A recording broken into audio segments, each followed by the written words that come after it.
Well, I always enjoy everything that you contribute to Return to Freud. I loved your presentation at the Hegel Symposium. I have the entire watch list for the Sufi reading group. I'm glad. I love Jochen and Davoud and Javier and all these wonderful people. So it is an honor. No, I really liked what you were saying at the Hegel Symposium. With the incompleteness, the guarantee, the loss of the guarantee is a big other. And I think you're exactly right on this relation between rationality and meditation, if you will, something where philosophy has to become anti-philosophy in this very real sense. I think that is a very critical move, and I really liked how you presented that. So very well done at the presentation, sir. Thank you. Thank you. Happen, but well, I appreciate my effort. So yeah, that's basically, I guess, how I ended up here, and just keep working at it one day at a time. So the philosophy books are all done. The Whole Truism, the Rational Trilogy is finished. I just have to edit it. Belonging Again was finished in 2016. The Fate of Beauty. I just have to edit it, and I'm trying to release it gradually and put it out. And then the Piano Method. So yeah. So that's life and different things. Really amazing. How about yourself, sir? What got you into philosophy? You're working now, and I'll turn it on you for your biography. I'd love to hear all of that. What got me into philosophy? You start reading at an early age. You don't know what to do. You can't talk to people because you don't have people thinking around you. So you start sitting in libraries. When you start sitting in libraries, you start picking random books. They start taking you from one place to another. Inevitably, you pick up some philosopher or the other. You do encounter them from time to time in that sense. Oh, yeah. So I did my engineering. At that time, I had no idea I want to do philosophy. I wanted to get into sciences. Then I wanted to be a writer. I joined. I didn't know how to publish same issues. You don't have a linear path to be a writer, especially in India. We don't have any access in that sense. So you join some publishing house. You start working there for a while. You realize it's not what you thought it was. It's more regimented, fixed. You come back to academics, this time thinking that this is going to be your, and slowly I did my MA in linguistics. I got interested in language at that time. Did my linguistics, started researching in linguistics, and I started auditing courses on philosophy at IIT Delhi. There was a professor called V. Sanil, is somebody who I learned a lot from. So I did his, and I started teaching in Delhi University at that same period. So I taught for 3 years, did his courses straight up. I don't think any of his students would have done three-year courses of this. That is how I got my basics. You need to crack them in some way. Oh, sure. I joined my MPhil in education after that. I was working on violence in schooling. Because I was teaching in a college, I had to go to a school which was catering to children coming from a slum. Essentially, marginal children in that sense. So I started working with those children, and I was doing philosophy on the side. So that was the combination that was happening. A couple of people joined in. We got a research project, a grant. So we got funding. So once we got funding, we got interested. Because I had funding, I said I might as well go and do my PhD in MPhil. So I finished my MPhil on the same topic. My topic was violence, and we continued that. I'm about to finish my PhD now. I'm on the last year because I had funding, so I could complete those 5 years in that sense. Wow. So I'm still working in the slum. I'm doing ethnographic work with them. I work with kids. That's where I was. So I came in just now. I couldn't see your mail because I was working with them. Sure. Yeah. So we teach them. We play with them. We talk to their families. We sit with them, and that's one part of our job. Then we come back, we write our notes, we write our, edit ourselves, and so on and so forth. On the side, we also read. We have reading groups going on. So we read Hegel, we read Freud, we read Lacan. We've been doing that for quite some time, 4 or 5 years now. So, when the funding runs out, then we'll think what next to do. well, first off, congratulations on the work that you've done on the PhD, and that that's tremendous. That's not easy. So I salute you on that. Second, working with children to that capacity is also noble and not always easy undertaking. So I salute you in that way.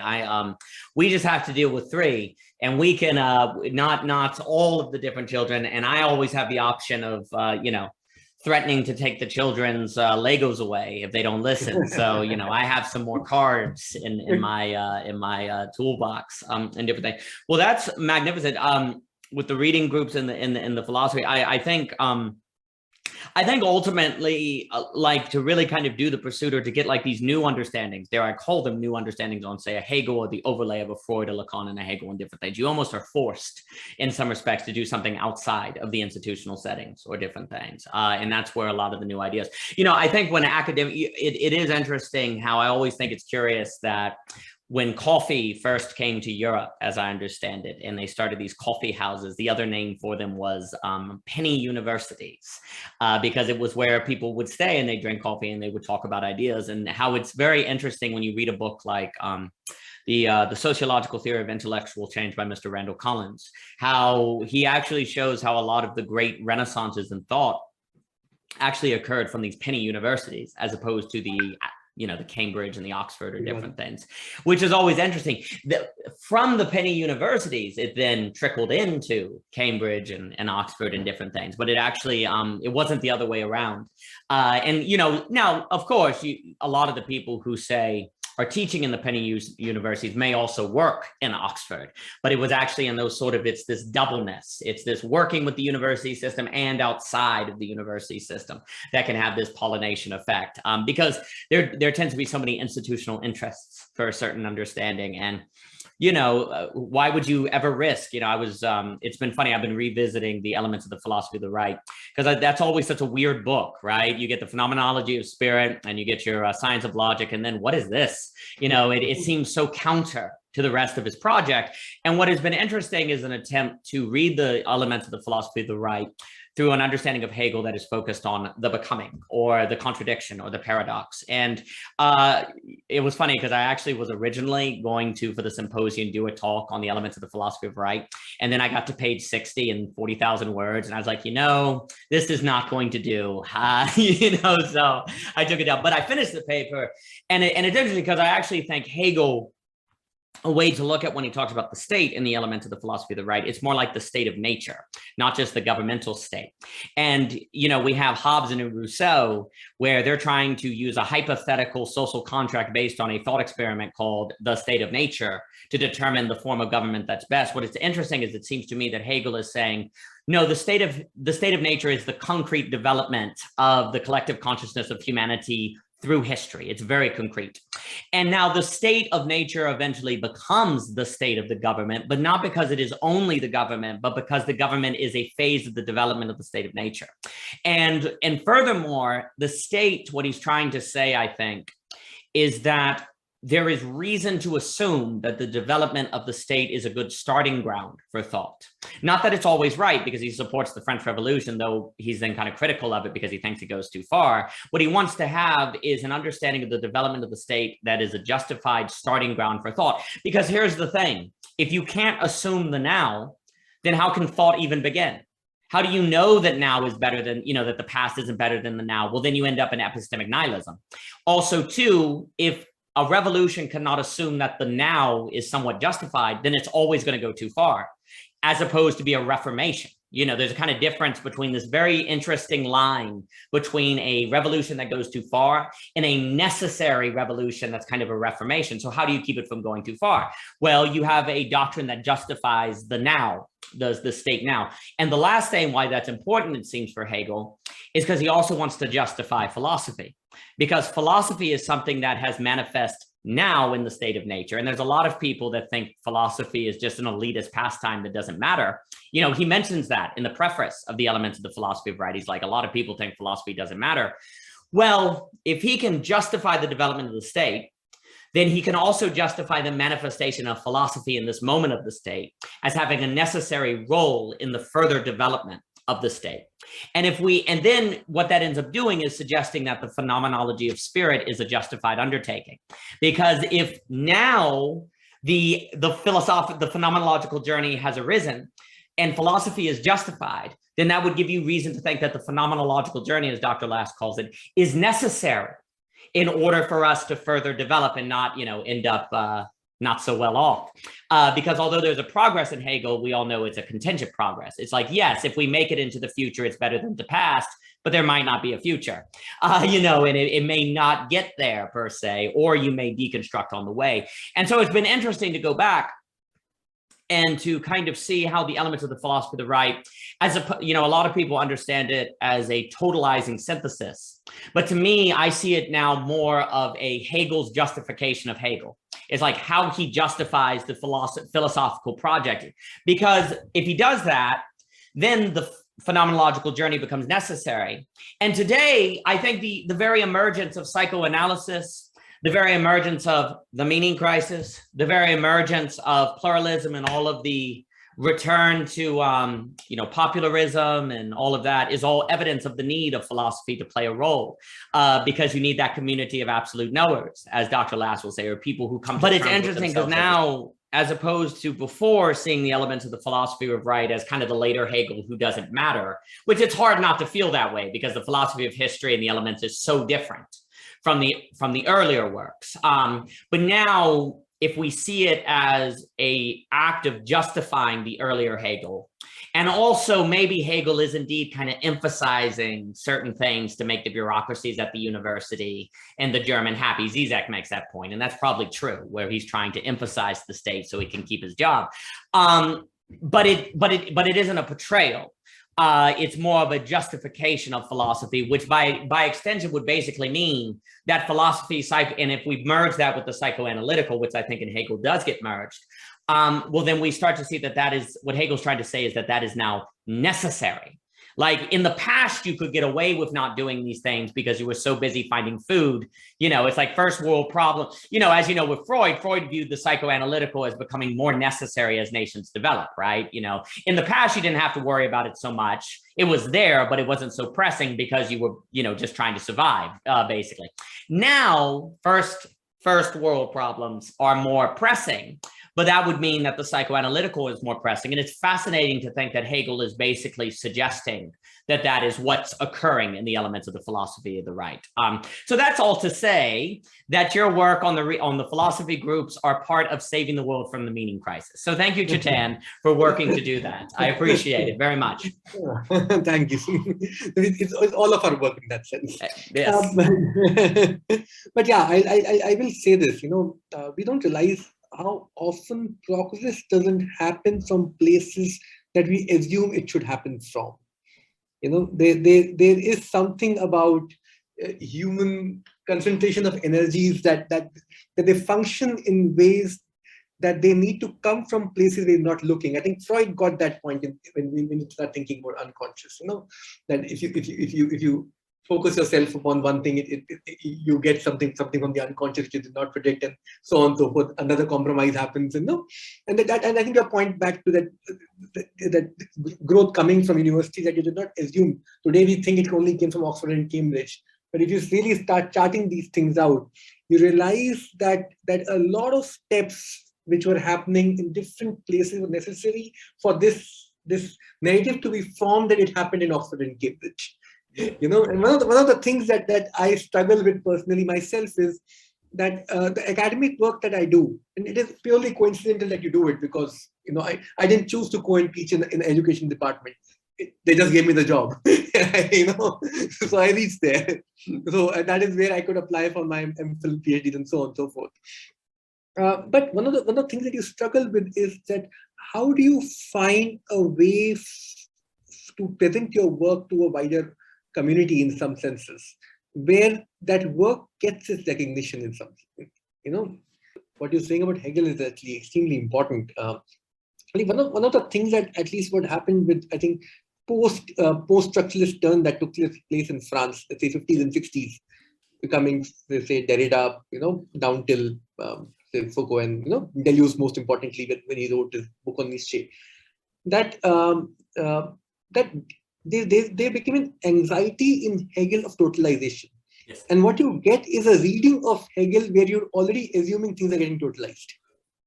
That's the reading. And that reading has its own value. Like, you can't dismiss it completely and so on and so forth.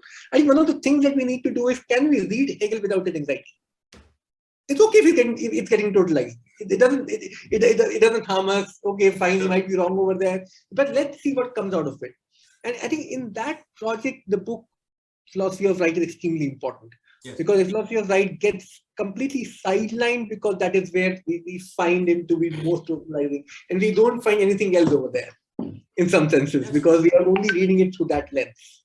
Absolutely. You know, and the challenge becomes, how do you release that anxiety? How do you read Hegel without actually coming back down to that very simplistic position that dialectics means a certain, you know, synthesis, right, total whole in some senses. And I think one of the ways to do that, as you rightly said, is to, in some senses, recenter the problem of paradox, contradiction in Hegel. And you comment upon questions of economics and I think modern state in many ways goes back to the same problem, because economics actually functions, at least post Adam Smith, and I think Alenka Zupančič got it right when she said that there is something masturbatory about economics, if you think about it. You know, it is something which is functioning with an assumption that an other is always there. It doesn't feel the need to develop that relationship. That is why you get into modeling, game theory, and you know that sort of an equation. And the point, and Alenka Zupančič rightly points out that, you know, the problem is not that there is no other. You know, the problem is that while that other is there, yeah, you know, your equation with that other is always masturbatory. You'll only start serving your own self beyond the point, because you don't know how to develop that. And you know, whether philosophy can answer that problem or not, in what ways philosophy can answer that question, I think those questions are open. But there is something masturbatory about the way we think about problems of not only economics in some sense. Economics, I think, is a symptom of that, is the question of state itself. Yes. State itself has entered into a zone where it cannot, you know, develop in some senses, develop a relationship with its own contradictions. You know, it's constantly trying to hide and cover them up, precisely because it knows that if it starts catering to that other, from which the contradiction becomes extremely important, you know, it loses its current of thought. Yes. It loses its current formation. Its current formation exactly occurs at the point where the contradiction needs to be hidden.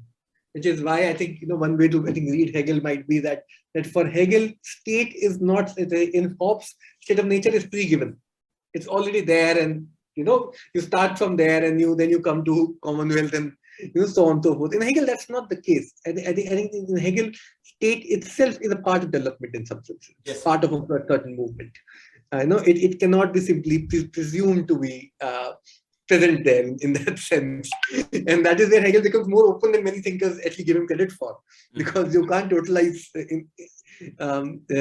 in that manner. And I think then it becomes the question that how do we think through this problem of, you know, state's relationship with its own contradiction in that sense?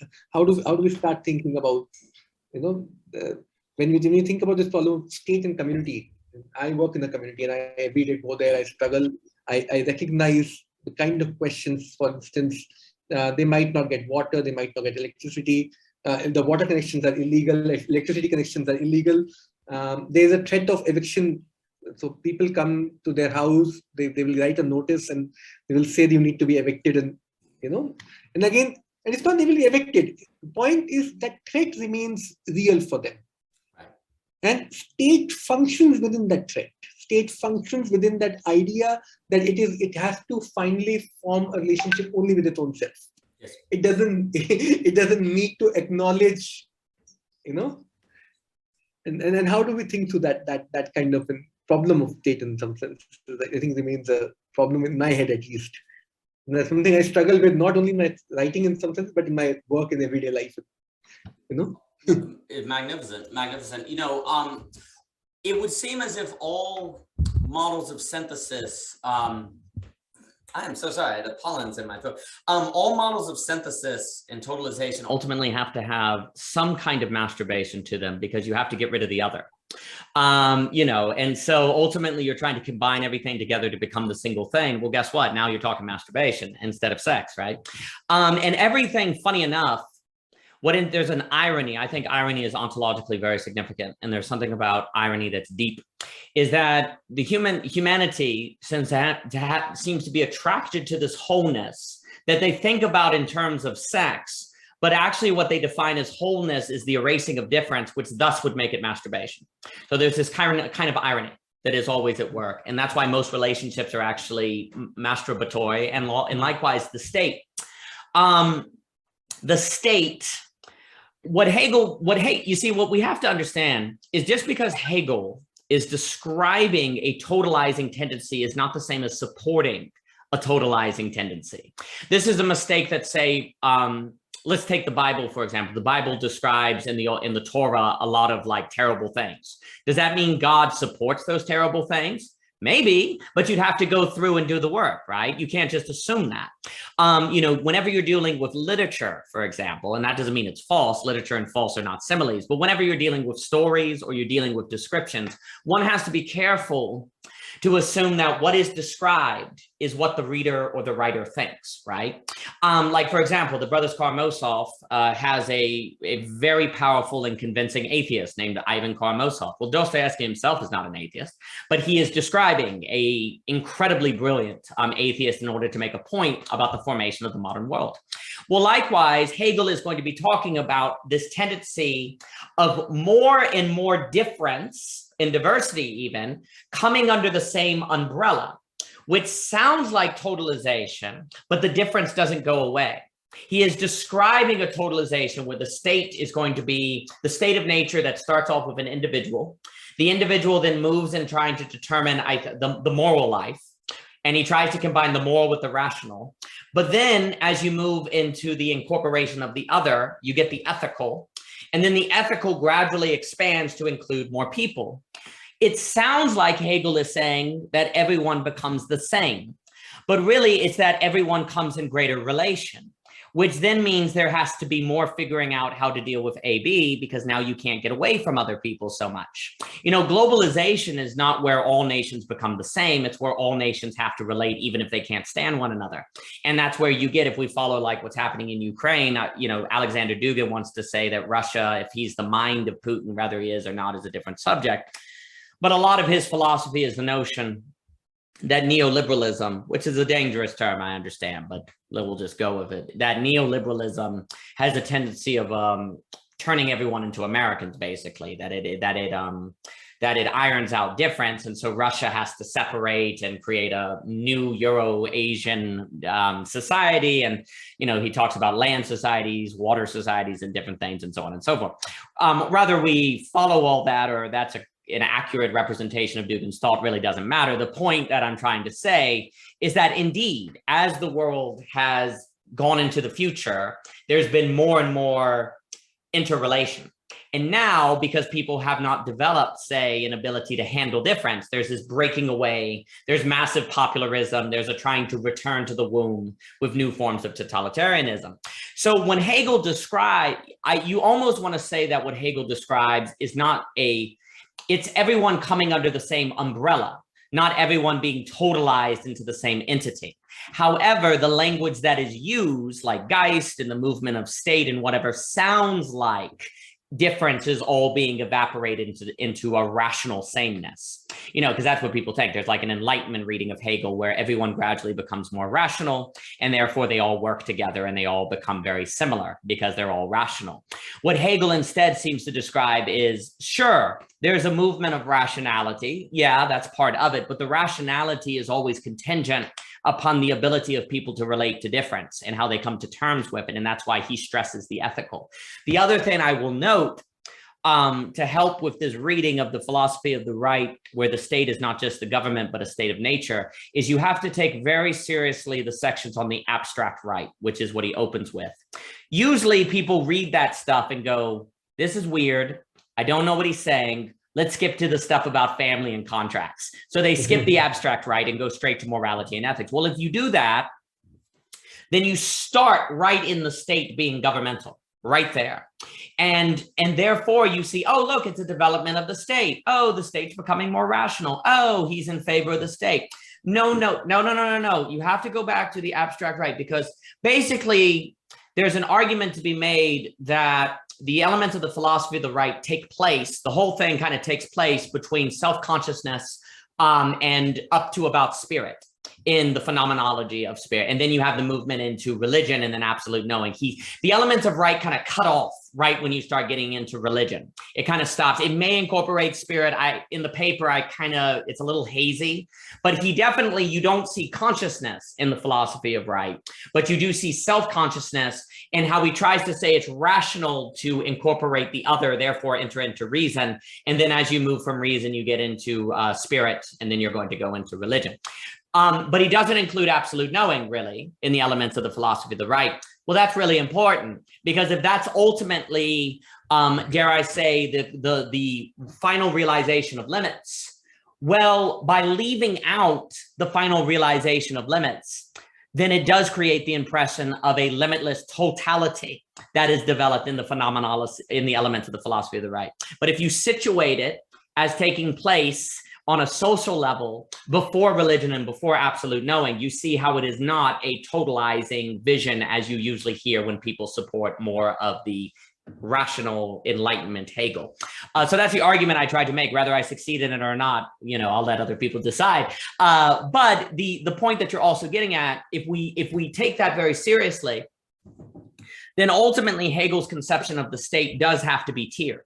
It has to be something where the local has you have the individual, you have like the local, I'll speak with American political science because that's what I'm familiar with. You're supposed to have in America, you don't anymore because the state tends to totalize, but theoretically, you're supposed to have a breakdown between the local, the state, the federal, and the global, and that all of these have to maintain their own difference and learn to come to terms with one another, and that they all have their own spheres of influence that can't violate one another. I think you can easily read Hegel into a tradition of that if you understand the elements of the philosophy of the right are taking place before religion and absolute knowing. However, he doesn't say that explicitly in his book. He doesn't say that explicitly in the later Hegel. I think you have to, the only way to get that is to understand what's happening in the section on abstract right.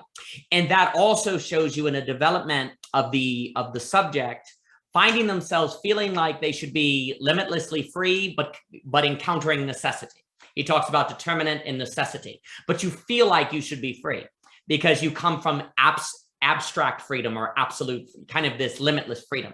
And that's the return. And basically what he's describing, this is what's really funny. I think the case that Hegel is Freud before Freud is actually really strong in the section of abstract right in the elements of the philosophy of right. I think you can easily make the case in the phenomenology, but it's like really strong right there in abstract right, because the individual comes into being faced with a determination that they feel like they should not have to come to terms with. And the development of the state is managing the individual so they're not destroyed by that disconnect, that they're not tempted to return to the womb, that they're not tempted to go for a total. This is the point, is if you read the section on the abstract right, it's quite clear that the role of the state is to help us avoid temptations of totalization. So then why in the world would the function of the state be a new totality that erases difference? Because the whole, like one of the key roles of the state is to help us resist the temptation to return to the womb, basically, to return to an abstract freedom. So that would counter the entire project. But if you skip the abstract right section because it's weird and hard to read, then you get this impression that he's talking about a totality that erases difference, when really it's everything coming under the same umbrella. So so that's how I think I put it together. And to your point on what you're saying, I think there's a reading of Hegel that actually has you can see a tiered breakdown of state power, but you have to situate the elements of the philosophy of the right between self-consciousness and ending around spirit.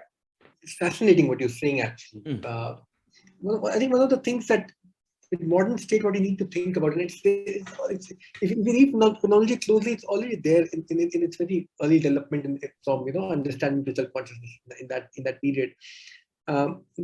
That there is something about development of dialectics, and Hegel has been critiqued by Zizek himself on this. In fact, that what you get is you get a certain stages in dialectical movement where things become indifferent to each other. Yes. You always enter into that stage. And in Hegel, that resolution is too easy, as Zizek would say. In Freud, it becomes much more difficult. And one can critique Hegel in that sense that Hegel probably saw the resolution happening at a level of state also quite easily. Yes. To that degree, you can critique Hegel in that sense. Yes, I think that's fair. That Hegel would have seen this resolution to happen maybe too easily. What I think we need to think about state, and where Hegel become extremely important, is not how the resolution would happen. That I think is an open game.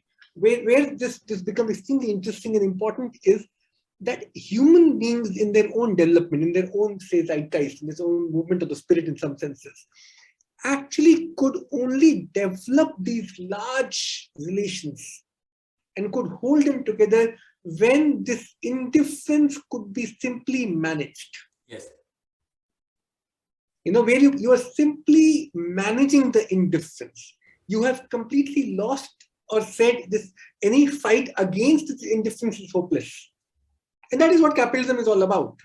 If you read Adam Smith closely, you'll get that.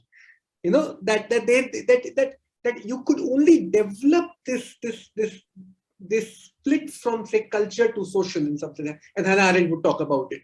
That you circumvent the culture and you enter into social, or you collapse the culture into social. In some senses, you are able to develop these large, and it's not a bad development completely. Let's be honest about it. We and you're sitting talking about it. We can share a language. We can share these ideas because that kind of relationships became possible. Something opened up at that stage, as Hegel would write in his preface already. That spirit actually expanded itself, but it lost its depth, and so on and so forth, that kind of a thinking. But what happens is that this kind of movement is only possible when the indifferences are simply managed. When those differences need to be worked upon, this simple global, as Zizek would say, this globalization are actually without its constitutive relationship with the local. Right. Global is its own local in some senses, which is why that is the point at which we need to work today. That is not the point we need to leave and say, oh, globalization is all bad, ugly. No. And I think one of the critiques of Hegel in terms of state, which is why, and as I said, we can critique him upon easy resolution and so on and so forth. And those are fair critiques. I think one of the issues with thinking about Hegel in this sense is that people are very easy to give up the very points at which the work needs to happen. That is a tendency that if we can critique something, we don't need to work with it. If we can criticize something, we can speak bad things about it, then we don't need to work with it. And I think Zizek is extremely important because he is actually asking us to go back and ask the question, and before Zizek, even Lacan, when Lacan's relationship with philosophy is actually this relationship. That if you let go of the concepts that you are saying are bad and wrong and stuff, you've shown the baby with the bathwater. Right. In some senses. And if you let go of state, you let go of philosophy, you let go of theory, you let go of ideas, what you're essentially doing is you're letting go of the very spaces where work needs to take place. What you're saying is so important. I think the strong critique against Hegel is to say that this dialectical development happens too easily and too naturally. A section of the paper that I've been thinking about, when Hegel is writing, there is no nuclear bomb, for example. It is not possible for there to be a conflict that ends the world. Divorce is also socially very unacceptable. So, and also your neighbor was not someone who, if you hated, you could find a new community online. And it was also the case that your community, even if you disliked them, you probably had to figure out how to work together because of the manual labor demands of the 1860 or wherever, right? 1810. So, what Hegel, since for most of human history, only God could destroy the world, basically. And people were forced to work together to build a barn or whatever. Hegel, probably in his lived experience, is watching where people, maybe it takes 50 years, maybe you have families that declare a blood oath revenge cycle, like in the Enda period in Iceland, that are going to war, but eventually they have to work together because the environment forces them to.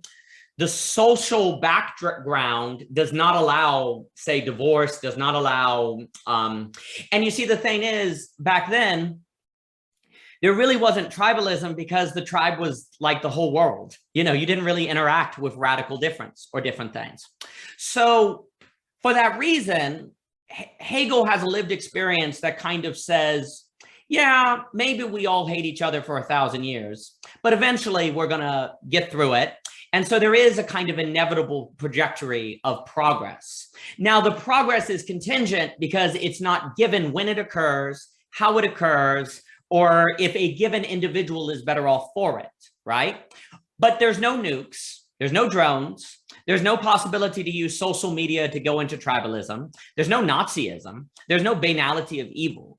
So all of these things contribute to Hegel's notion of development being much more probabilistic and a de-emphasis on the contingency. Whereas what has occurred is, as we have new information technologies, as we are able to destroy the world, as we do in fact get a new economic order, because it's also important what you say, where when Hegel is writing, you don't have, say, the white collar job that can ask you to have 18 hours at the office every day, right? You don't have the email. So there's a very different work environment. And as a result, even though I think progress in Hegel is contingent, there's a kind of de-emphasis on that contingency, because I mean, we're not going to nuke ourselves. So we're eventually going to, come together, and that difference will relate. And even if for a given individual, the difference may never overcome, or for a given community, it never overcomes. Overall, over enough time, there probably is going to be greater and greater unity, which there's reason to think, given that through history shows new information technologies bringing more unity and so on and so forth. So I don't mean to say that there isn't that movement of a kind of all coming under the same umbrella. That definitely is moving in Hegel, but it's not an erasing of difference. That's how people kind of read it. They say, oh, Hegel is saying that everyone will become basically and practically the same because they'll all be rational, and rationality leads to a certain uniformity in different things. I think it's more complex than that, because there is certainly, as Zizek will talk about, a certain madness in Hegel with the contradiction and different things. But the notion is that there gradually will likely come to be a better relating with one another simply because of probability theory. Well, had Hegel been writing after World War II, you probably would have, and if Hegel was writing today, I think there probably would have been far more emphasis in Hegel on the contingency. Far more, so yeah, if there's a future, we'll probably progress, but we may not get there. The whole we may not get there part would be much more underlined in Hegel, because Hegel does, I think, underappreciate all of the avenues people can find by which to avoid facing themselves. So, to entertain self-deception, to avoid difficult relationships, to the ways that the government can engage in structures of rationalization by which totalization is acceptable. And thus the process in Hegel can be very smooth. And that's where Hegel indeed does need the civilization and its discontents. It needs the Lacan, it needs the Philipperies, it needs economic theory as well to come into account, because economics works on desires, and they work on desires in ways that can make you run from yourself, and so on and so forth. So I think that critique of Hegel is very, very fair. What I like to say to it is it's a fair mistake. It's a fair critique, but it's also an understandable mistake that Hegel is making, given the technological environment that he's in, given the ways that communities have to work together just to get running water, given the fact that there is no nuclear bomb, given the fact also, again, first world nations when Hegel is alive are very different from first world nations now, where we really have to come to terms with the subject in the psychoanalytical. So that could be de-emphasized in Hegel, even if it's understood in Hegel, because he's Freud before Freud, as Dr. Miguel will say. So that's what I would say, where I think it's, to what Zizek, I actually kind of wish that Zizek in The Wired Brain, where he's going to talk about the lack of, the problem with the singularity is perhaps the lack of the negative, the self-relating negativity, and so on and so forth. It would have been very interesting if Zizek would have kind of talked about the historic moment that Hegel was writing in, and how his philosophy and notion of the state reflects the particular technological and sociological condition that he is writing in, and how that contributes to an impression of the dialectic being much smoother than it actually is. I'll throw a sort of a gauntlet in some senses, and I wanted to critique it. I'm hoping the criticism to come from there in that sense. But I'll still sort of point it. I'll try and phrase it in some senses. The unformed thoughts in the head. See, one of the things I think with Hegel, and I think one of the things with philosophers we get very we have a tendency, and you're absolutely right there, that we think that a great philosopher is a philosopher who's not supposed to be wrong. In fact, great philosophers are philosophers who know how to be wrong. They're wrong in interesting ways, and that is what makes them great in some sense, because they reflect the times they're writing in. They're able to capture that moment, and it is that moment that comes alive for you. And which is why I personally, when I read Deleuze, I do not disagree with his critiques. If you look at Deleuze's critiques of Hegel, and you look at Zizek's critique of Hegel, they're exactly the same. If you really read them, they're exactly the same. There is no difference. But the way Zizek would read Hegel would be very different from the way Deleuze would read it. Yep. Because for Deleuze, that moment itself becomes the problem. Right.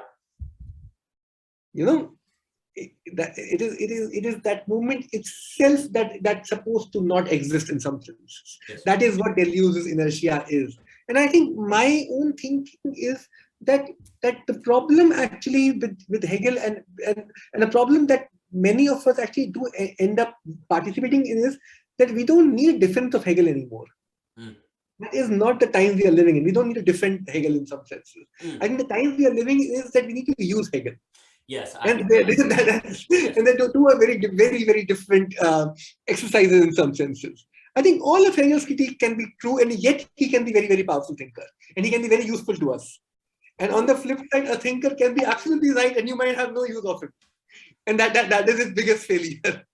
What you are saying, not to interrupt, but what you are saying is, I think, beyond important. One of the reasons I was not personally interested in getting too involved in the university system is because it spends all its time defending thinkers, as opposed to using thinkers. In a sense, we should never expect Aristotle to have something to say about nuclear bombs. They don't exist. The idea of them doesn't exist. What in the world? Does that mean Aristotle was wrong? It's kind of an inadequate terminology. It doesn't fit. The great thinkers have to be limited by the horizon of their history. The question is the following: must they be contradicted by the present, in a logical contradiction, like a bad kind of like they must be proven wrong by time, or must they only be proven incomplete? That's kind of a big difference. I think Hegel is incomplete because the dialectic is too smooth, but that doesn't mean you can't incorporate a more complicated dialectic into Hegel. That doesn't mean all of Hegel is wrong. It just means there's work to do. Should we expect a man to have done as much as he did also to be Lacan, for goodness sakes? I mean, my gosh, I can hardly get the kids dressed. We want Hegel to be Lacan and Heidegger and Husserl. We want every thinker to be every other thinker. It's completely ridiculous. And yet we would never expect somebody at a job to do every job. Like, some people drive the truck, some people unload the truck, some people do the paperwork, some people do the calls. We would never walk in and go, you lazy jerks, you're supposed to be doing everything.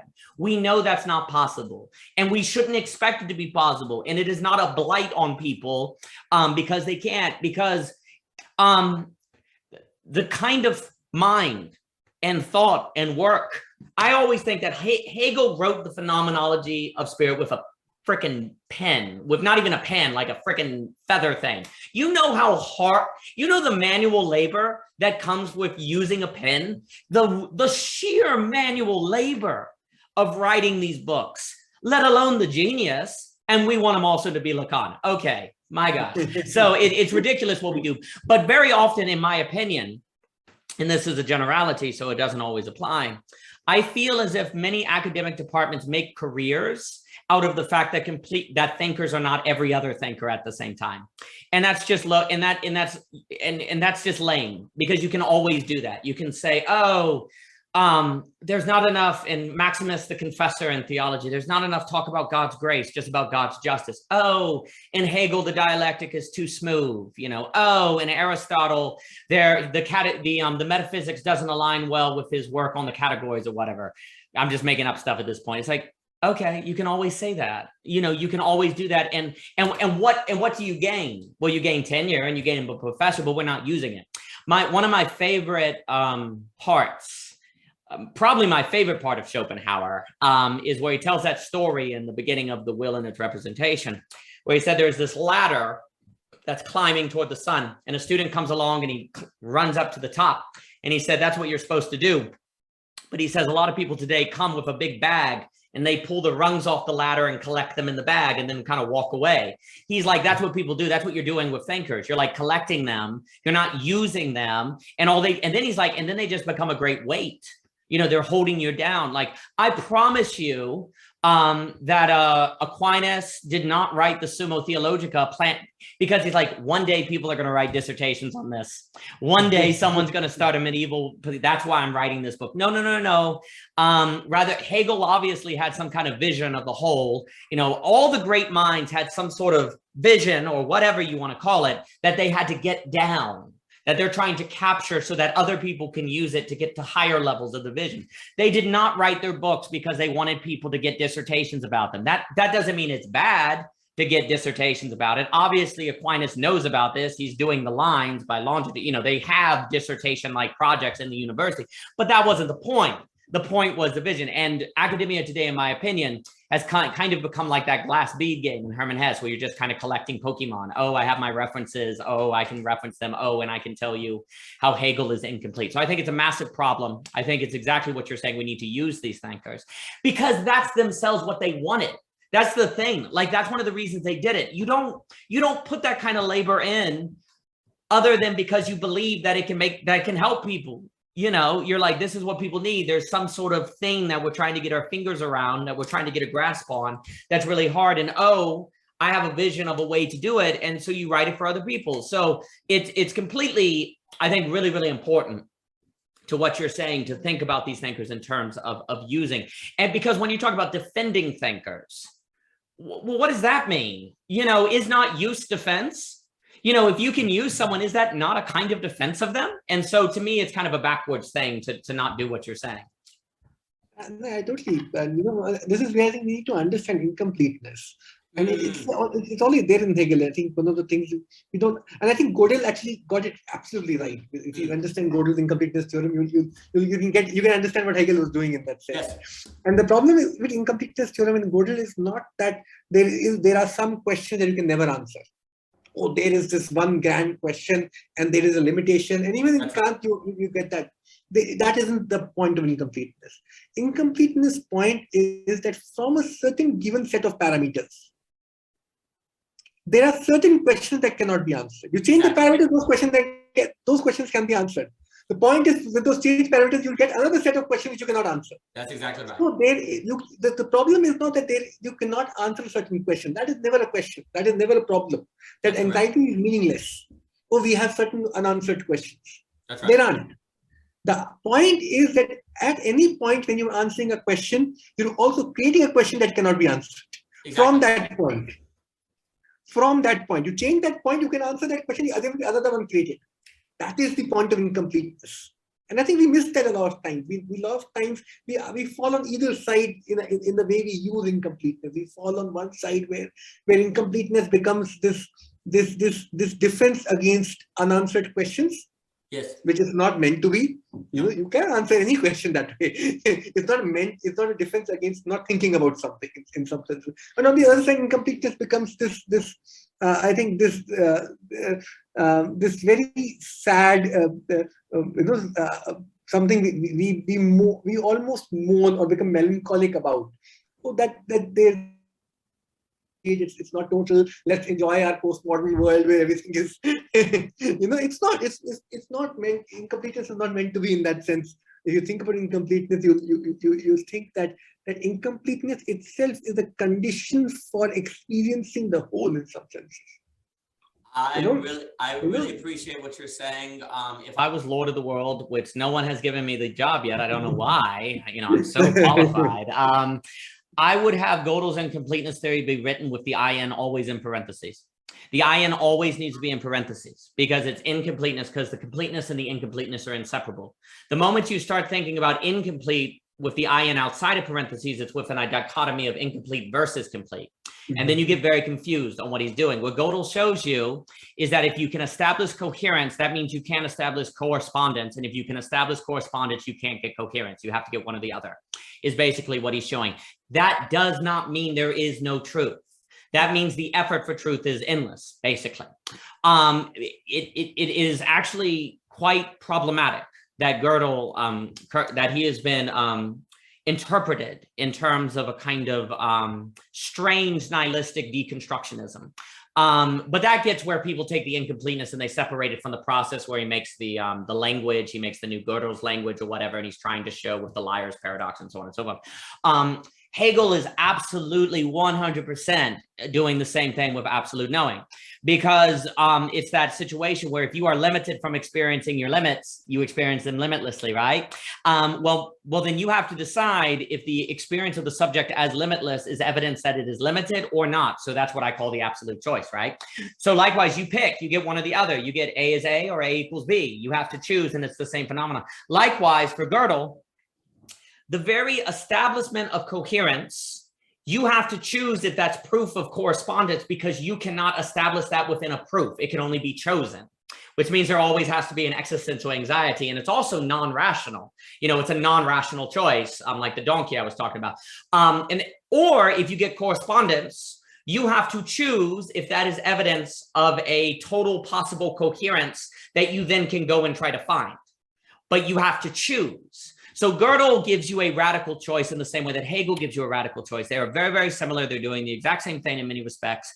You can see Gödel as a kind of formalism of, formalism is a kind of dangerous term, but he's a kind of mathematical version, if I say, of what Hegel is doing. You have to see them together. But again, the word incomplete should always have the IN in parentheses, because then it's like incomplete, complete in, incompleteness, and it's doing a bothness. That is what the incompleteness theorem is. It is not an incomplete as in unfinishable. It is an incomplete as in the complete and the incomplete are indivisible. They are two sides of the same coin. It's much more profound. And I think the misreading of that has been very, very dire. And one of the things that I think when we need to think about limit, when we think about limit as something which is stopping us, which is taking us back and so on and so forth. I think limits are a very beautiful thing in some senses. Yes, they are the thing through which you experience. For lack of a better word, you can talk about absolute knowing, but say when I work in say in the field, a woman comes and talks to me about how her daughter got abducted a few years back and she was raped and stuff like that happened. One of the things that happens is I realize that if I do not acknowledge my own limit to knowing what I can know from her about what she's talking about, I can't know anything at all. Exactly. If I start thinking I want to know some absolute truth that she can give me without any limits, I will lose truth itself. Truth is in me recognizing my limits and understand that those limits are constitutive of what truth I can know from her. Yes. Something we face every day when we go and talk to people. Say somebody comes and tells you what she's going through, and you start trying to question her story and trying to find out what actually happened. And suddenly when you start doing that, you lose the person itself. And we as human beings always have this experience of understanding that those limits are not bad. Those limits are extremely important to affirm what knowledge is coming to you in that moment. And I think that is where we need to start doing our work in some senses. Well, I think what you're getting at is one, very beautiful. Two, the only thing that is limitless is nothing. Like non-existence is limitless. And a few things, this is, famously, obviously, Hegel with the science of logic says that pure being is nothing. He's basically saying that if there's no limit, there would be nothing, which actually is further evidence that even though we experience ourselves as limitless, we're not. You see, there's always that kind of trying to get at what's under how we experience things. And the very fact that there isn't nothing would mean that there's limit, in a sense, and therefore absolute knowing is the case. So it's this kind of action that is occurring. Also, what you're getting at is also, and I'm just writing things down if I ever look down, that's why, because I need to add that to the paper. I forgot to add that. But the other thing that you're getting at is why the abstract freedom section in Philosophy of the Right is so critical, because he talks about an abstract freedom that we all start feeling that we lost. He makes a very critical component, a critical point, that abstract freedom must be meaningless, because it is only in determination and necessity that freedom can be realized. And so limit is what makes freedom meaningful. And therefore, the name of the game, this is what he's claiming. This is why, again, Hegel is not a philosopher of the erasing of difference. He is saying that if there is no limit, there's no meaningful freedom. But the human comes into being, thrown, if we use Heidegger's language, desiring a limitless freedom. So Hegel right there is describing the death drive. Right there in the abstract freedom of the philosophy of right, the elements of the philosophy of right. I always say philosophy of right because it's such a law. Right there, he's talking about the death drive. That's what he's saying. And the role of the state is to manage the death drive. And the state is the state of nature, like not just that, and how the individual has to move from self-consciousness to reason to place themselves within the state that can help them manage the death drive. Because if you don't come to move from AA to AB, the death drive is going to get you. The effacement drive is going to get you.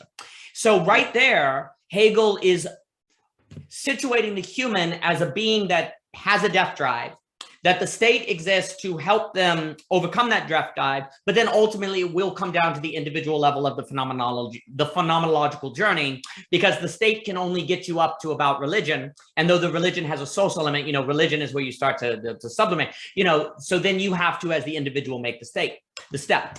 So Hegel is absolutely a philosopher who is acknowledging the beauty of limits. And as you know, that's all Freud in Civilization is discontent, right? You know, if you have pure release, it's bad.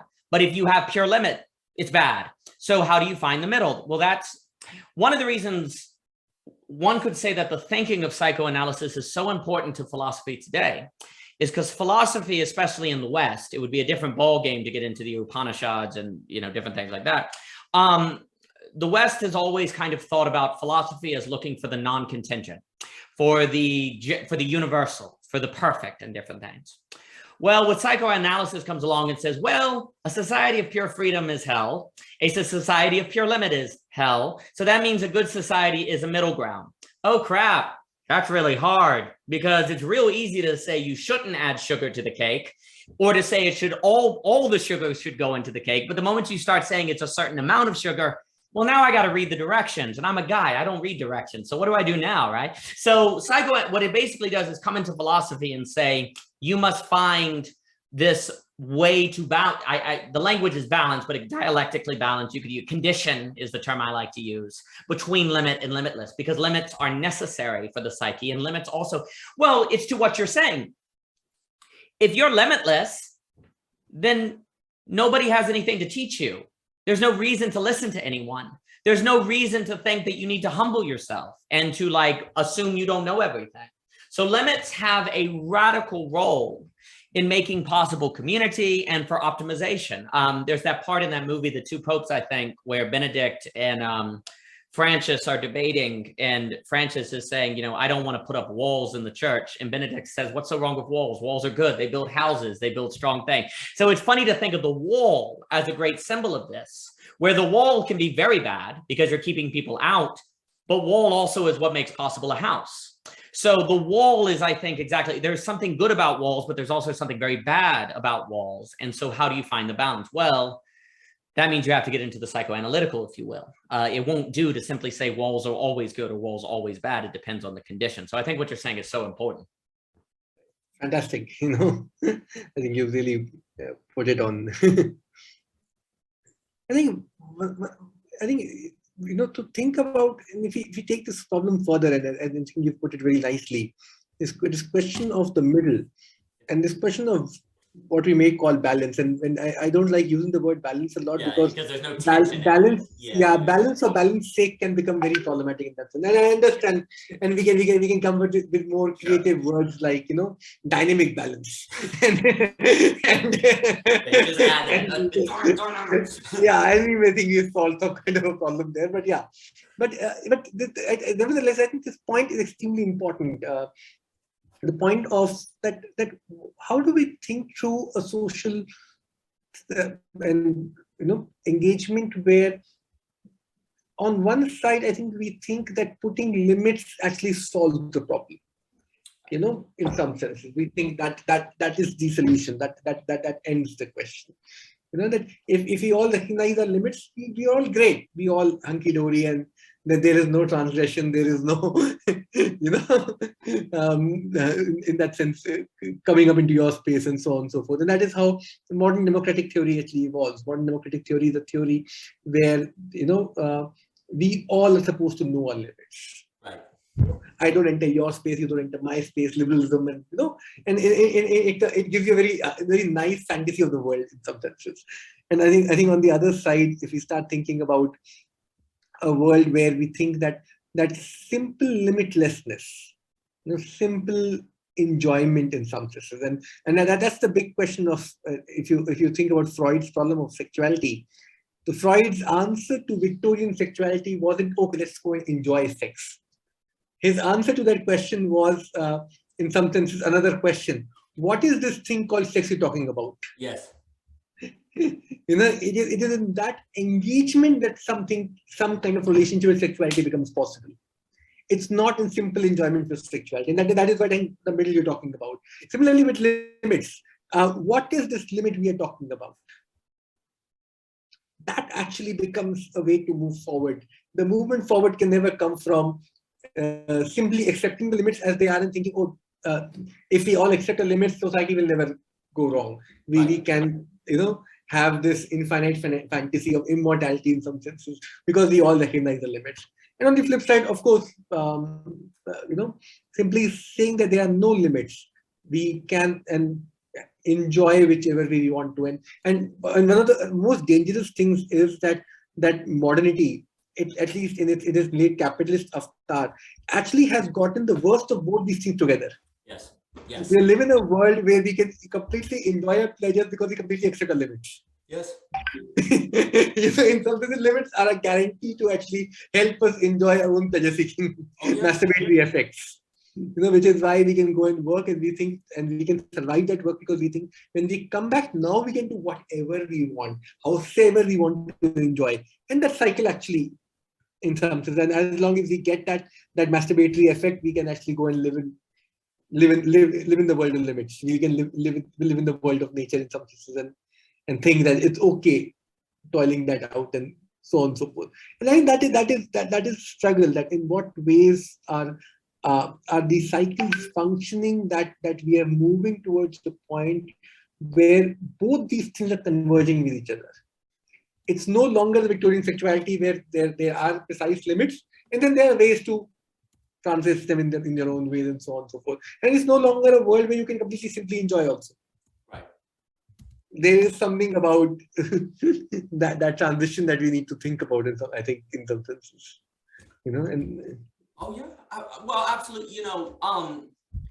What Hegel, I think, understood is that very often various revolutions against AA just turn into B equals B, which is actually just A is A in disguise. And so what ends up happening is we say, limitless can be bad, so let's just do limits. Or you say limits can be bad, let's just do limitless. Oh, no, both of those are a different form of A is A, if you will, or totalization.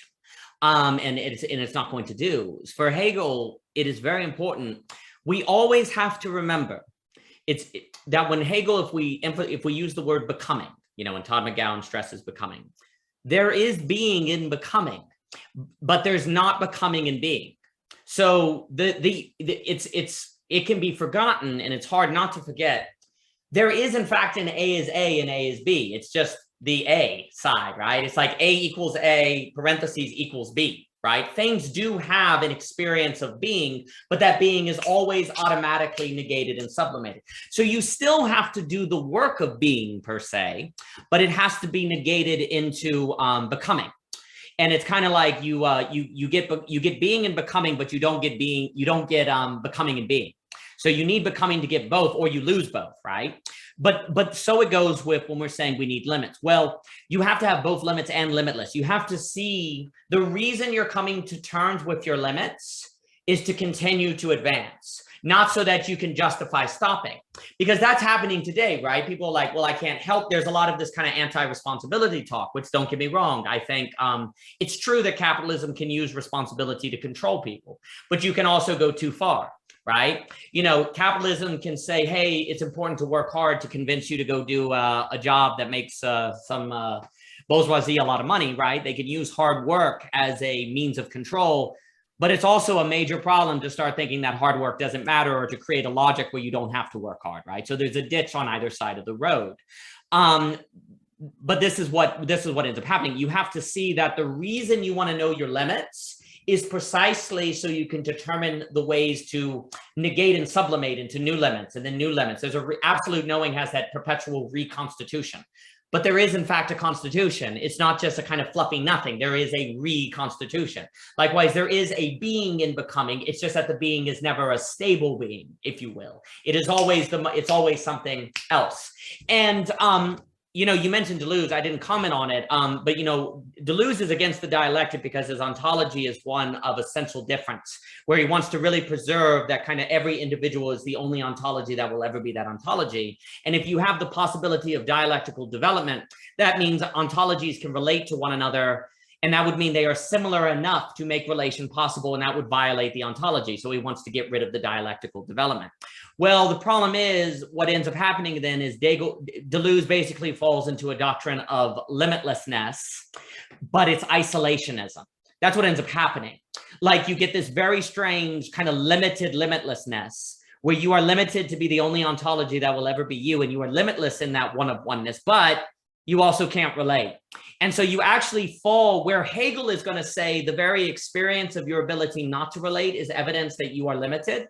From experiencing that limitation, Deleuze is actually seemingly more so going to suggest that, well, you don't experience that limitation because you are a singular ontology. And that is going to be very different.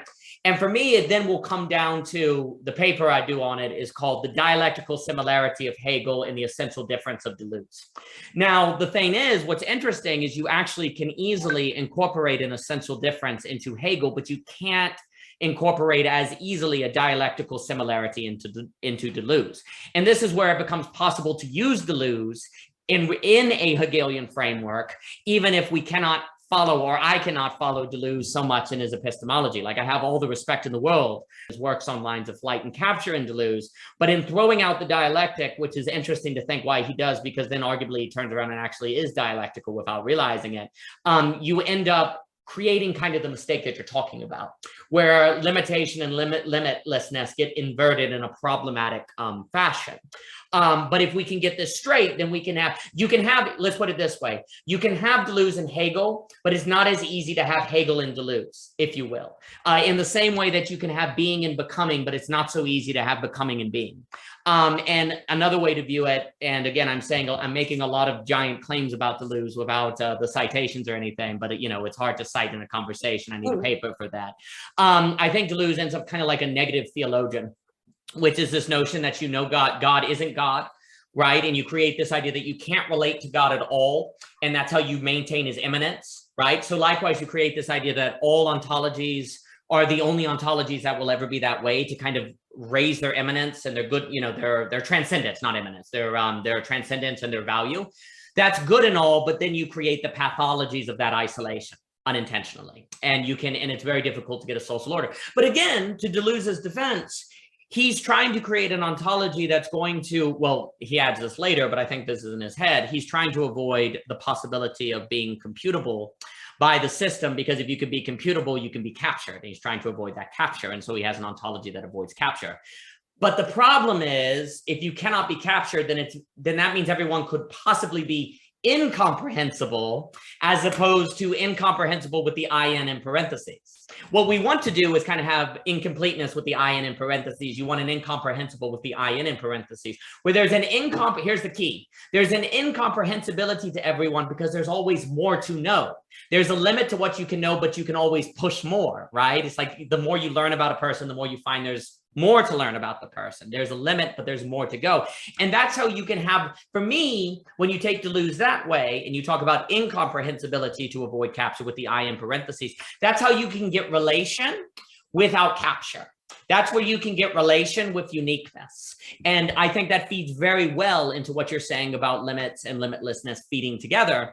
And again, I respect Deleuze very much so because he's trying to avoid, I mean, his friend is Guattari and he writes, you know, everyone's a fascist. He's seen that he's seen how similarity and relation makes it possible for totalization. And he's very concerned about that. But then he ultimately comes into a B is B, C is C, D is D, E is E. Everyone is their own unique ontology. But within that unique ontology, you have a self-relating positivity instead of a self-relating negativity. And that then feeds into, yeah, it's not a totalizing, but you still have a totality in each one of those ontologies, almost like angel. You know, in theology, Aquinas will say, I actually have the whole paper basically tries to understand Deleuze in terms of theology, negative theology and different things. It's kind of funny. You know, in Christian theology, they'll say every angel is its own species. And what that means is that every angel is the only angel that will ever be that, you know, it's like its own species. Angels aren't all part of the same species or like one of one. In a sense, Deleuzian ontology ends up kind of being like that, where every person is in their ontology, their own species, which is great for fighting fascism. It's great for fighting totalitarianism, but you might end up in a meaning crisis. You might end up in an isolationism. You might end up with a struggle of community and a struggle for people. What ends up happening is everyone wants to express their unique ontology and have a relation by the acknowledgement of their unique expression. Like you see in America very much, there's a big emphasis on expression of who you choose to be and express yourself as, and relation equals the acknowledgement of that unique expression, as opposed to a dialectical similarity that is a relation and acknowledgement of limits and looking for the limitless possibility in those limits. So I think what you're saying is, another way to kind of see Deleuze and also ways to incorporate Deleuze into a good philosophical project. While well, again, I want to use Deleuze. I don't want to sit here and talk about the faults of Deleuze. You know, that's always, we can do that. I didn't write those books. I love his book on Kafka. I love his book on Proust. I think his literary work is absolutely divine. It's the epistemology where he's against epistemologies of representation that then lead him to being against the dialectic. And again, if I grew up looking at fascism and totalitarianism, I might want to emphasize escaping that as well, so one can understand where Deleuze is coming from on that. But I think it can get into what you're saying on the limits and the limitation. You know, this will get actually very long, but I still want to ask this question. You know, when we start thinking about Deleuze's, and the points you're raising are actually extremely important, to be honest. But when you start thinking, this is actually discussion not in Deleuze and Hegel so much, it's actually discussion with Spinoza and Hegel actually. Sure. You start thinking about, you know, you realize that split happens at that moment in some sense. But say, let's look at what Hegel is doing with Nietzsche. Sure. You know, I think if we understand that point of gap between Hegel and Nietzsche, and in what ways can that gap be productive? And look at Dupanchik's work. Absolutely.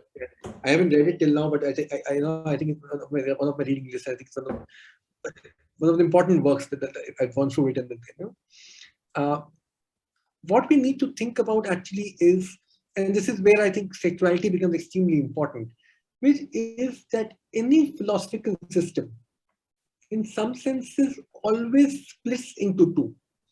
It always creates a two in some senses. Yeah. You know, and that's the nature of, and I think that's something Deleuze couldn't actually understand completely. Although, I would ask you to think about the questions of repetition in Deleuze, for instance. In what ways is Deleuze still able to argue for repetition even when he's having these separate ontologies? Yes. And that's something we need to think about, you know. And in fact, as Zizek would say, Deleuze can think radical repetition. So it's not like Deleuze actually is not thinking repetition in that sense, and something which actually emerges from dialectics. This problem of repetition actually has its root in dialectics. Dialectics actually is a way to assimilate repetition in movement. That's exactly. If you really think about dialectics, that is what it's doing. Yes. Isn't it? That it is assimilating repetition within this idea of movement in some senses, and we can think about. And to that degree, Deleuze is dialectical in some senses. Of course, Deleuze's critique of Hegel would be that Hegel cannot think that radical repetition. His repetitions always come with certain newness, right. and those kind of problems, which I could agree completely. And today we know that we need to think about we need to think about newness alongside radical repetition. Yes. And Zizek's famous example is man is man. Yep. And why does first man become a different second man? Because exactly they repeat themselves. That when things radically repeat themselves, the background in which they are being interpreted changes completely. Yep. In Hegel, you don't get that radical repetition in some senses, so on and so forth.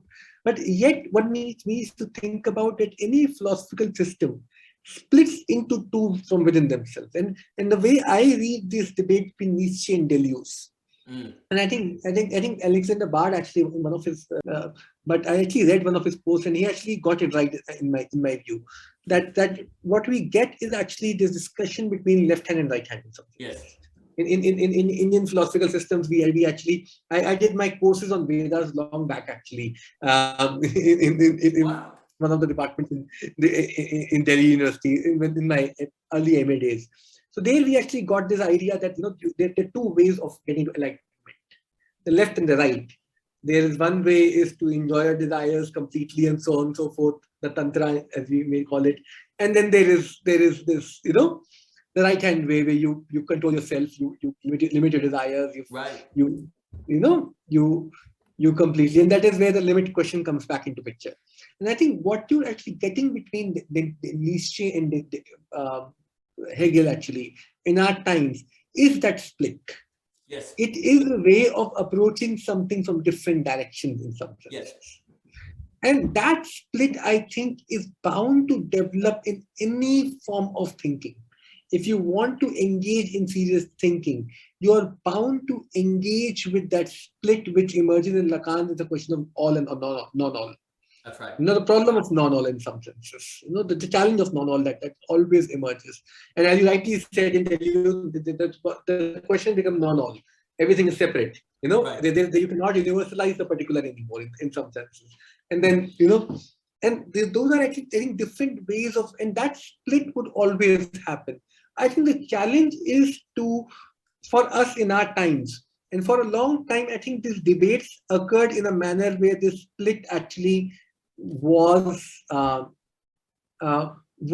point of confrontation at one stage, but it was also a point of moving forward because you could always criticize somebody else. So, right. You could go back and look at pre-Platonic debates, they were the same debates. You could always critique the other because split happens. You can critique and you can take the opposite position, and then the movement sort of moves forward in some sense. And that happened when Hegel critiqued Spinoza.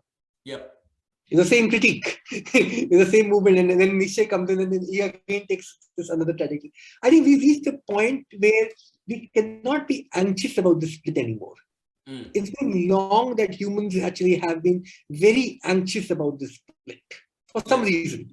We've been very angry at it in some senses. Even with the best of philosophers remained angry at it. Yes. And I think one of the challenges actually is to use these thinkers in a manner in which this anger can actually now be turned into or move forward into some kind of understanding. Yes. And I think that's the challenge. The challenge is not simply to say this left and right. We all can say that. We all can say, yes, this is Tantra, that is, Sutra. what you call Advaita in India. That we can do. The challenge is to not be anxious about that. The challenge is to not be angry at that and see that those positions would always recreate themselves by very virtue of their being non-all. There being particulars that cannot be universalized in some senses. It would be difficult for me to give enough thumbs up to what you are saying. Again, one of the reasons why I think academia, again, this is just a generality, many of the university systems have basically erected themselves upon the dispute and the anxiety, and you get your PhD in embellishing the dispute, and this is quite problematic because there's a difference almost between what you could say debate and a good discussion. A debate is where you're trying to win, where you're trying to defeat the other side and show that you're right. Well, I'm a Hegel scholar, you're a Deleuze scholar, and I'm going to beat you, right? We got a problem there. Whereas a real discussion is where there is difference, that is trying to see the difference as sides of the same possibility, or there's incompleteness, but that incompleteness is a necessary facet of any thinker, because no thinker can talk about everything. We don't have a robust treatise of economics from Hegel. We don't have a robust treatise of, lots of things from Hegel. Does that mean Hegel is wrong? No, it would mean that Hegel is a human freaking being. We would expect these things in different manners. And so if we don't make the adjustment that you are describing, which again, if we take seriously the idea that Hegel is kind of putting forth that the manifestation of philosophy means there is now a new thing that in our current state of nature, we have to exercise so that the state of nature doesn't, destroy us or efface or whatever. Well, then psychoanalysis would be another thing. Pluralism would be another thing. So what you're entering into now is, you could have reason to think, is an age where if you don't come to learn to be, come to terms with anxiety and to explore that as a good thing, we're basically screwed. Pluralism is going to have to go in the direction of tribalism and fascism and, all the kind of bad tribalism. I know that Bard will talk about a positive tribalism. I mean, like political tribalism and extremism. Like, not coming to terms with anxiety, as you're describing, basically has to go in that direction. In the whole book, I meant to say, like, the whole book about that, you mentioned the state and the government and society. The book we try to do is called Belonging Again, on this tension of pluralism and Deleuzian individuals. We talk about Deleuzian individuals because, and the absolute knowers, because I think you could actually make an argument that Deleuze completely supports people who are ultimately absolute knowers, and absolute knowers are kind of Zarathustrian, and these things go together. I was also going to add, and again, you're right, like repetition, there's this radical repetition in Deleuze, which is the notion that every leaf is the only leaf that will ever be that leaf, and yet there is a repetition of leafness there. But this repetition cannot be called a generality, right? But ultimately that can feed into, you can put that into a dialectical structure. And Zizek, and I guess it's bodies without, organs without bodies, where he'll talk about Deleuze and he also, I think, brilliantly and correctly shows that Kierkegaard is Hegelian, even though Kierkegaard doesn't like Hegel, and Deleuze actually has a Hegelian. I think it's quite brilliant what he does there, and I agree with him.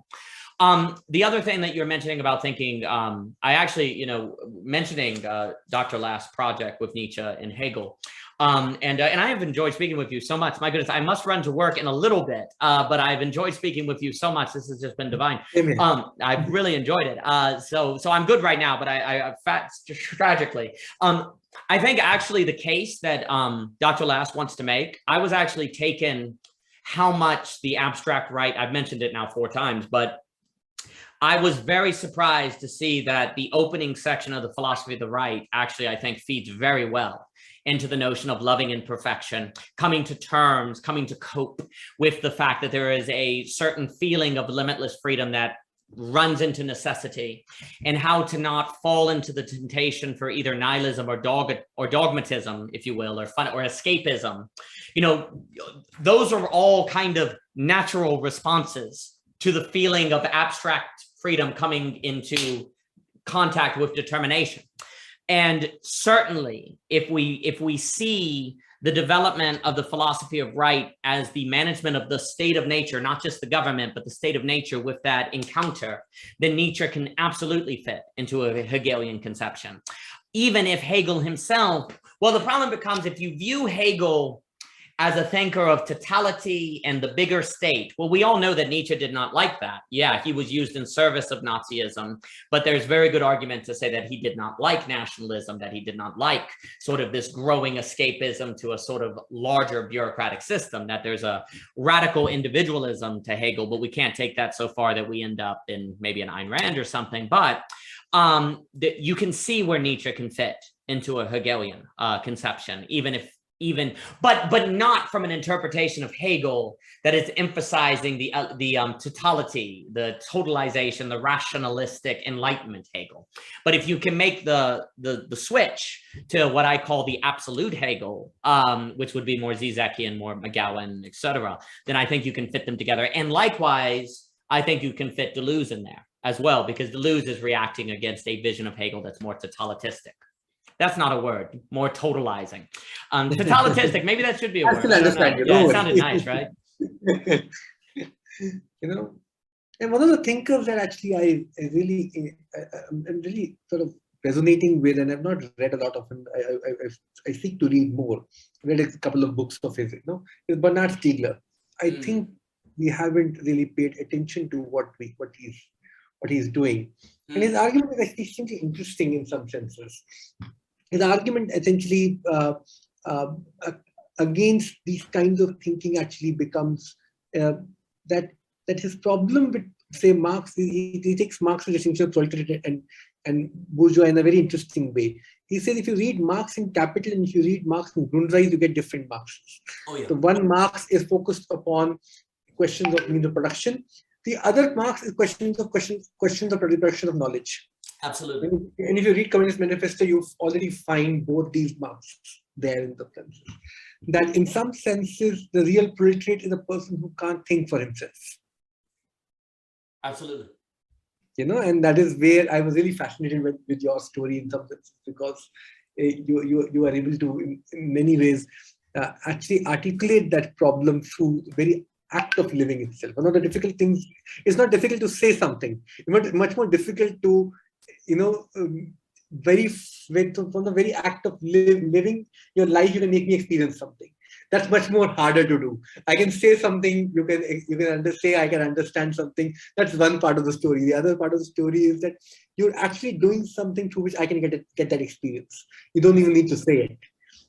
But I think one of the things that comes with Stiegler is this question that we cannot produce knowledge for ourselves. We can't think for ourselves. And that is where we have become totalitarianized in some sense. Yep.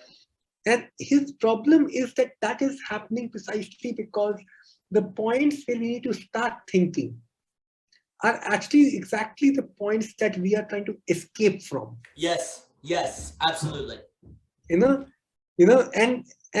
we are able to do that because we are entering into debates that have no real relevance to the times we are living in.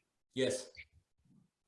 We are not trying to ask our own question. I think Zizek is right in that sense when he says this, that the challenge of philosophy is not to have the right answers, to ask the right questions in some senses. Oh, yeah. And if you read that alongside what Stiegler is saying, you get that sense that we do not want to engage with our own problems.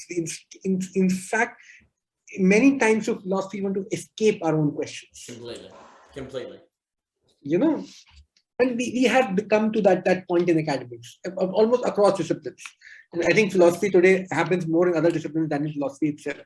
And if you really see philosophy but developing itself in different disciplines, you realize that the philosophical impulse in different disciplinary knowledges today is to escape its own current predicaments. I think if Hegel would have been alive today, Hegel's only summon to us would be that look at your own gap and your own negativity. Stop struggling with mine. I have lived my life. I've done what I did. It's over. So I think that's one of the challenges today. That how do we create concepts and categories that respond to our times without this, or in consonance with this anxiety that we need to take the responsibility for our own present in some sense. Hegel is not going to come and do it for us. He can't. Well, exactly, because wherever the state is now, manifesting what is needed for the address of the state now must be after he's dead, because that was in the past. So, there's going to be new things where there's a sense in which Hegel is alive. The manifestation of philosophy is relatively new. I mean, you can say, well, it was thousands of years. Well, if we take history to be as long as it is, it's relatively new. And also the kind of philosophy that Hegel is new. And so there's a new moment. Well, every age manifests. He basically seems to be suggesting that every age manifests what that age needs to address itself if it will assume that the now is worth addressing. But if you assume that maybe the past was better, then you're never going to do that work. And that's what he's trying to stop. He's trying to contain us to thinking about the now and having reason to assume that what the now manifests are validated tools worth using to address the now. And he's making a case for that. And I think it's a powerful case, and he does very well. The other thing I was going to say that I really love, I was very elegant how you said where we start thinking are precisely the points where we try to run, try to escape. I think I was mentioning this to Andrew. I think we made a massive mistake in conflating apprehension with thinking. We think that when we apprehend something, we're thinking about it. No. That's when you don't think. You know, understanding and comprehending are not thinking. Thinking is when you don't comprehend. Thinking is when you don't apprehend. Thinking is work. But you see, the brain loves to believe that thinking is apprehension, because then you never have to think. And thinking is scary. Thinking sucks. Thinking makes you anxious. Thinking may prove that what you think is wrong. Thinking could make you feel incorrect. We hate thinking. So the brain loves conflating thinking and comprehension, thinking and apprehending. And that's what we've done. And so we don't think, we just apprehend. And I think it's also very important on what you're saying about how we don't produce our own knowledge. You know, Orwell has that great essay where he's like, basically everything you know is thanks to someone else telling you. Have you ever seen Pluto? You ever studied chemical reactions for yourself? You ever observed quantums? Nope. There's someone who is giving you that knowledge. That being the case, that could be a source of anxiety. So we don't want to accept that. But wait a minute, earlier we said that anxiety can be the beginning of real thought. So once we come to terms that, wait, we don't actually gain any knowledge for ourselves, that also means all of these thinkers that we love didn't get knowledge for themselves, that they're always operating from knowledge given to them. So we're all in this incompleteness boat together. We're all in this incompleteness boat together. And that can help blunt the feeling of anxiety to where we then can negate it into a sublimation of a thinking. All right, well, we're all in this boat together. Well, that means we have to get thinking. And we can then get a positive dimension of it, of which Hegel wanted, so that we didn't end up in, say, a nuclear apocalypse or something like that. So I think what you're getting at, if you expand that realization to realize, wait, even Hegel was someone of whom couldn't make knowledge for himself. But look what he did. He was able to actually still create very valuable guidance and new insight. And even though, you know, he couldn't create the knowledge for himself, he was able to produce knowledge in himself for us. So there is possible of a pushing of the limit, of advancing, of not being stuck by limit, of actually making progress, but only if we're able to come to terms with anxiety, as you were saying, only if we're willing to separate thinking from apprehension and realize that if you're not feeling anxious when you think, you may not be thinking. And that can be the beginning of something new. I think you said it in a fantastic way. I'll just sort of, you know, I'm getting to think about this problem that at least comes in Stigler's a nice work called What is Worth Living. And what he's trying to start with that book is this problem that we think that to think for oneself actually means not thinking what others have thought. That's right. You know, and that's not true. That's completely not true. In fact, human beings develop or individuate themselves only when they depend upon their environment. Yes. That dependency is healthy. It's not completely unhealthy. To think that you can be completely free from your environment is exactly to be free from determinate negativity. Yes. You know. Well, if you take seriously, not to interrupt, but that's the movement from A to quote unquote AA to A is B, you know, where self-consciousness comes to terms with it, the other, integrates others and enters into reason, as I understand it. So actually realizing your dependency on your environment for knowledge is actually how you can escape the self, you know, the entrapment, the effacing entrapment of A is A. So it's a horrifying realization, but then it turns into a good realization. It's like, oh my gosh, everything I know is dependent on others. Wait a minute. Everything I know is dependent on others. Wow, others matter. So it goes negative horror, and then it can be negated, sublimated into something positive. In the same way that Gödel can be, oh my gosh, coherence means that we can't get, if we have coherence, we can't get correspondence. We have course. Oh my gosh, wait a minute. That means we could get coherence and we can get correspondence, not at the same time. So that doesn't mean we can't get them. We just can't get them simultaneously. So there's a positive element of what Gödel is saying. We forget that Gödel just told you that coherence is possible. He just told you that correspondence is possible, not at the same time, but they are possible. So there's something positive in that horror, if you will. There's something good in that horror, but you have to flip it. You have to do the flipping of it and then do the work. So exactly, if you can just get through the anxiety, you just have to get through the anxiety. It's just really hard to get through the anxiety, but if you can get through the anxiety, it opens up many very positive doors. Absolutely. And, if we think about anxiety as something where, Lacan would say it in a very brilliant way, that anxiety is that point. It's not the point when you do not, I want something, other can't give it to me. It's the point when I do not know what other wants from me. Yes. That is the point of anxiety, and that is where the work needs to happen. That's work right. needs to happen in that knowledge itself. Anxiety is not the point at which at which it's over. Anxiety is the point at which the work starts in that sense. So that is exactly the point when you understand that you don't know. It's a problem of knowledge in that sense. Well, what he understood is that often the truest things are the things we try to hide. Because if they weren't true, we wouldn't bother to hide them.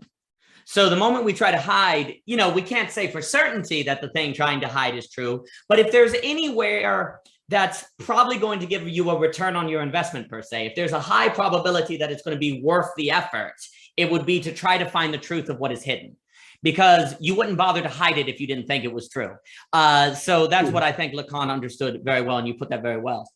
That's where I think the work starts. I think, which is why, if you look at how Zizek is using Hegel, Zizek's problem with using Hegel is exactly that: how do we use Hegel to actually move forward from where we are at? Yes. In some senses, and that is where the word use becomes extremely interesting. And the word use find its really, really brilliant exploration in Wittgenstein's writings. Philosophical investigations. And I love reading Wittgenstein personally. I think I personally think he's a great thinker if you really invest yourself enough to read what he's saying. That eventually what you can do with words is that their meaning exists in their ability to use them. In that sense. So when we think about, say, Nietzsche and Hegel, and they can have the differences, and differences are okay to that degree. What is important is, can we find their new use together with each other? That is where indifference really is overcome. When you can actually work with them. It is in that work something can emerge. And that's actually, I think, the bigger challenge. I can write, say, I might undertake a project today and write a book upon Hegel and Nietzsche. In what way Nietzsche can be made coherent with Hegel? And I think with enough mental gymnastics, I'll be able to write that book probably in 2 years' time. Sure. It'll be much more difficult if I have to write a book where I need to use Hegel and Nietzsche together to understand my present in a manner that it becomes, For me, what you're getting at, I think the pragmatist like Peirce, Richard Rorty and Wittgenstein on this notion of the connection of use. To me, that is very tied to the concretion in Hegel. And I always like to say, for Hegel, an idea is not even an idea if you don't realize it. Your idea to start a entrepreneurship is not even really an idea until you start the entrepreneurship and then you see what it's like. In Hegel, the realm of the practical is just as legitimate as the intellectual and the abstract. And so I've always been far more, I think Gödel would agree, actually, that the effort to, say, go into the books of Hegel and, say, Nietzsche and look for ways that they fit and they don't ever have an essential contradiction is a critique and an effort on the realm of coherence. But for me, if you can figure out how to make them correspond in actuality together, then that's a similar argument. And I think a much more useful undertaking, because otherwise, when you try to mix thinkers in the realm of the intellectual, you just end up writing a book like Umberto Eco's Foucault's Pendulum. It's like a conspiracy theory. You start just kind of putting stuff together. And what does it accomplish? Because here's the thing, unless you are the world expert on, say, Wittgenstein and the world expert on, say, Deleuze, then how can you ever be sure that your combination is correct? You know, and what will it do? And what good will it ultimately be if that combination itself cannot be practiced, right? So the effort to figure out how to practice Nietzsche and to practice Hegel is, I think, the correct realm of synthesis. Like the realm, if we're going to talk about where is quote unquote synthesis, where is synthesis acceptable? Synthesis is acceptable in the realm of concretion, not in the realm of abstraction. That's the big mistake. People like to think that Hegel was talking. If there is a synthesis in Hegel, it is not in abstraction. It is in the concretion. And the realm of synthesis and the abstraction is basically irrelevant. And it doesn't really matter. Synthesis occurs in the concretion, in the practicing. What people heard Hegel is saying is that the abstract elements of what becomes concrete are synthesized together in a manner that does not contradict.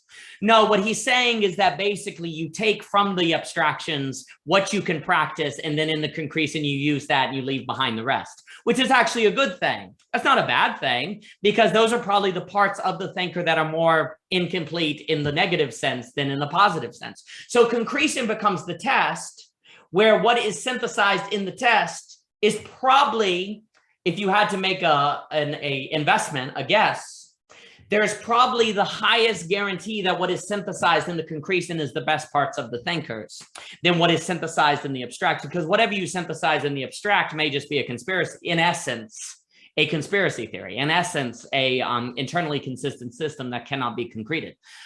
So I think it is very important to realize that what you're saying is indeed the synthesis of the concretion, the synthesis of practice, which doesn't have to synthesize the ideas themselves on terms of abstraction.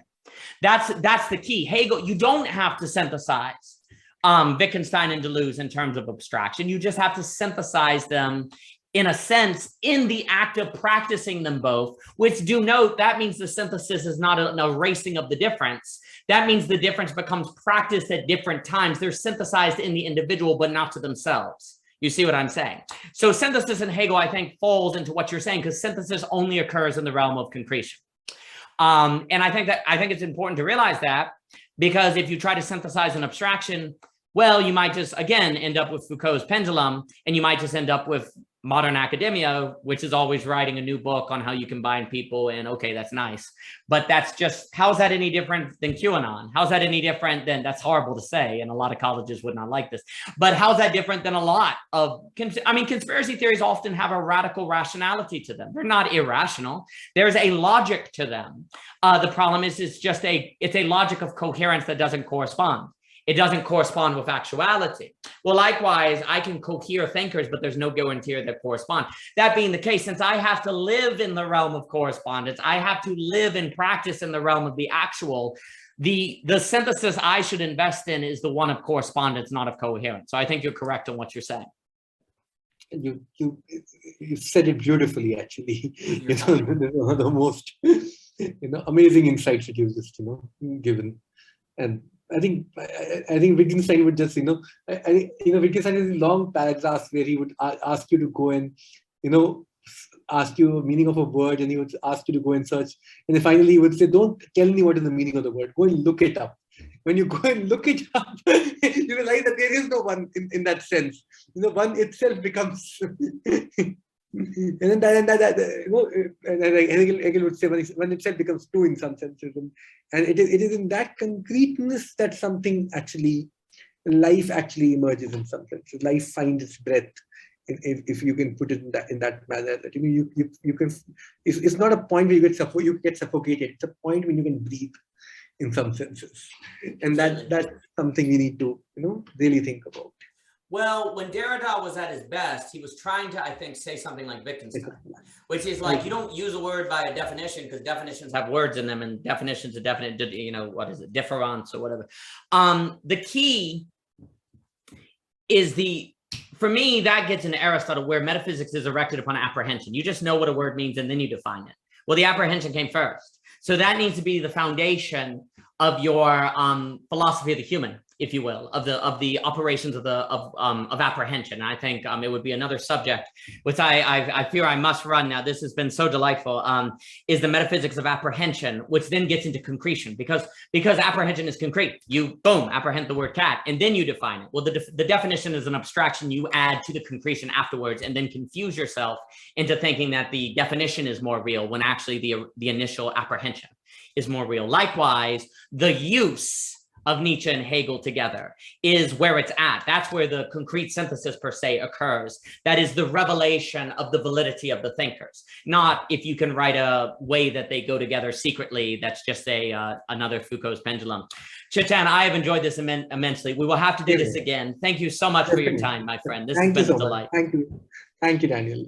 We'll definitely do this again. Yes.